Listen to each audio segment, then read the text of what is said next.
মাসহ করার পদ্ধতি আমি আবারও বলে দেই।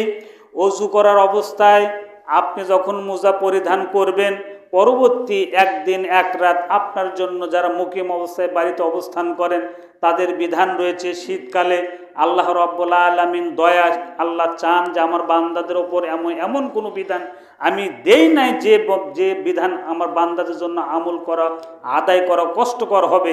অতএব এটা আল্লাহ রাসূল আমাদেরকে শিখিয়ে দিয়েছেন, রাসূলও করেছেন, সাহাবারাও করেছেন। আপনি করবেন একদিন এক রাত, মুসাফির অবস্থায় 3 দিন 3 রাত। এর ভেতর যদি আপনার মানে ফরজ গোসলের যদি ইস্যু না আসে, ততক্ষণ পর্যন্ত একদিন এক রাত আপনার জন্য এটা জায়েজ। আর মুসাফির অবস্থায় 3 দিন 3 রাত এর ভেতর যদি ফরজ গোসলের বিধান যদি না আসে, আর এর ভেতর যদি মোজা আপনি খুলে ফেলে দেন, তাহলে আবার আপনাকে উজু করতে হবে, তখন আপনাকে পা ধৌত করতে হবে। এই বিধান থেকে আমরা যেন বঞ্চিত না হয়, আল্লাহর দয়া থেকে বঞ্চিত আমরা করছি, আমার মতো হুজুরেরা করছে। হায় হায় সর্বনাশ, চলবে না।